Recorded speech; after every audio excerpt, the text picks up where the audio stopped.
Become the leader you are meant to be. We're talking about personal leadership development on Game Changers today with Lara Murphy from Calgary Wild FC. Check out the episode of Game Changers to learn more. Step into the arena of Game Changers. With me, Robin Finlay, where every setback is a setup for a comeback. Together, let's explore the strategic plays, teamwork dynamics, and resilience found in sports, applying them to the world of business for transformative conversations and lasting impact. Remember, we never lose. We either win or we learn.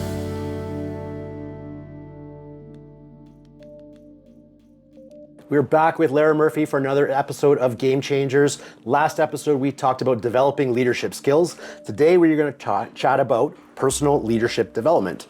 We will jump right into it as we always do with our first question. What leadership challenges are you working on right now? Good question. Well, I recently got a new computer. There you go. So I've been struggling through that. It's good. It's just managing a few platforms is always a bit challenging, but we're there. I think, honestly, creating efficiencies in a brand new space with this Wild FC soccer club.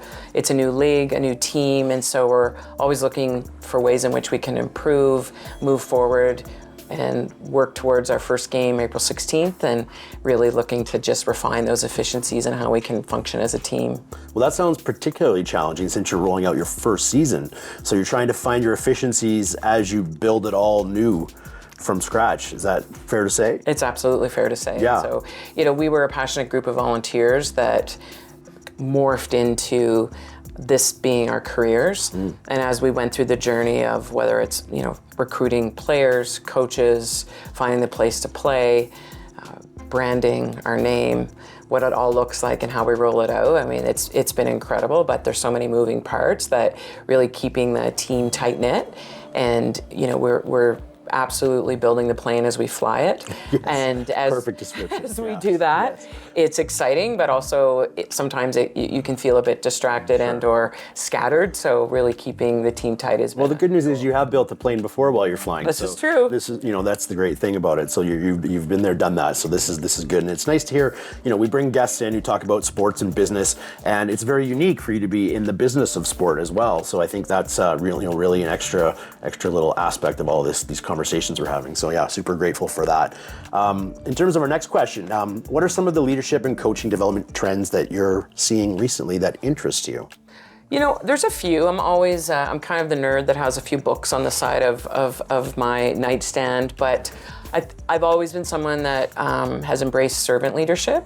I really like that, and leading by example and getting out of the way as much as possible. Mel Robbins has a new book called Let Them, and that has been interesting. Lots of great quotes there where you just learn to let go and let people do what they do and not get overly fussed trying to control things that are not in your control. And so that's been a great learning for me. And I think always EQ and just that emotional intelligence is something that rings true and seems to return into my work life over and over again. And it's something that I think individuals can really use to empower themselves and others in a way that you can be related to and relate to others as well, and have some empathy and a way to connect. And that's really what it's all about, whether you're playing on a court or on a field or in a boardroom. You do need to have that ability to relate to individuals, and then it just gives you the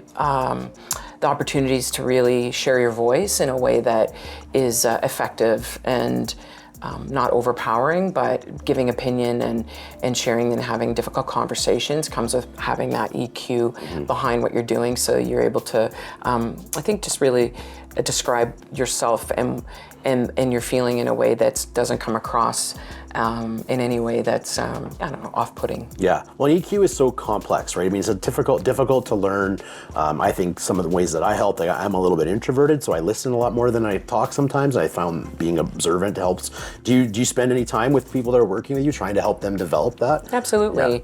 Yeah. There's several times over the course of my career where I've been approached by different individuals that might be looking at whether it's their career after sport or business career or starting a business in general. And as an entrepreneur, I found that when I have the time to really sit down and talk to individuals in the community, I often learn more from them than maybe what they initially thought. So through those conversations, there's always little threads that you can pull that are value. And to me, that's what it's all about, is that connectivity in the community. Because if we can build that, then we really can accomplish anything. Well, I think that's one of the great signs of a great leader, is somebody who's learning from other people all the time, not just kind of coming down with a hammer and delivering what they know and this is me. And that talks again about those hard knocks lessons we've talked about. We've all had that type of coach or leader in the past, and try not to be that way. So yeah, learning from other people is key. So you have a lot on your plate. Where do you see yourself growing in the coming year?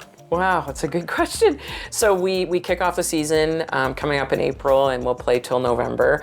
So I think what I've learned is, as I get into the business of sport and what this league and this club will mean for Calgary and Alberta and the country, quite frankly. And it's a new league. It's a Canadian league, the first of its kind for women's professional sport in Canada, and that's really important to me, and I have a lot of pride attached to that. So as we learn and grow as a league and a team, I just see more and more efficiencies, but particularly around the purpose and what it is to create a space where people feel that they belong, but they want to come out and experience what the games are like, the fan experience, and really elevate the players in a way in which they're part of it and they build their own brand and think through their own leadership style and skill.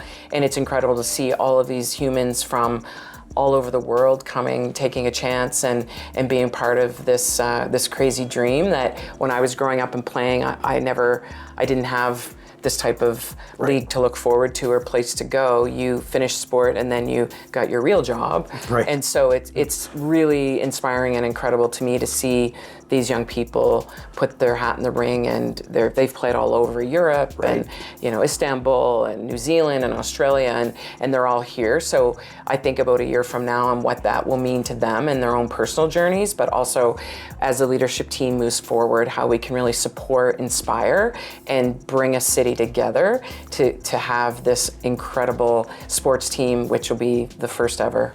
Yeah, I think that's tremendous. The first ever is great, and I kind of got a little bit of goosebumps when you talked about professional women's sport. There's so little of it now, and for Canada to be leading the way in this space is terrific. And I also love the international fact of it. You're having people coming from all over the world. I hope that what some of that brings is little extra personality, which I know it already will, from how players interact and have conversations, whether they're interviews or such. I'm a hockey player and a lacrosse player and a kickboxer from way back, and they always a lot of the hockey interviews are the same, back up against the wall and you got to do what you got to do and all that stuff. So I'm looking for some exciting sort of quotes that might be a little more quotable, a little different, a little less media friendly maybe. So quotable and more interesting. Do you think that might come from some of your some characters I think on your team? Absolutely, and I think everyone's sharpening their skills and really looking how we can accept challenges and move forward and use those challenges to adapt and make things better. And I mean, I'll go from one call where we're talking about the potential mascot for the team to flip to pitching for potential investor, to sponsorship, to working on league deals and what the jerseys will look like and game day operations. So there's no shortage of different ways in which we can refine those things. So it's exciting. So you never go to work and wonder what you're going to do today? No, well, it does change. Just a matter of which order you're going to do it. That's right.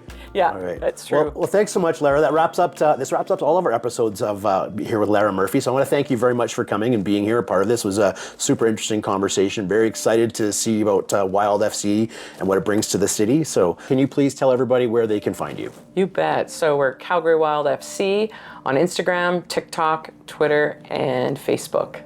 Thanks very much, everyone, for watching all 4 episodes with Lara Murphy. Look forward to talking to you next time on Game Changers. Thank you for joining me, Robin Finlay, on this journey through Game Changers. As the final whistle blows, let's carry the wisdom of sportsmanship, determination, and adaptability into our business endeavors. Stay tuned for more enlightening discussions on the winning strategies that transcend the field and the boardroom.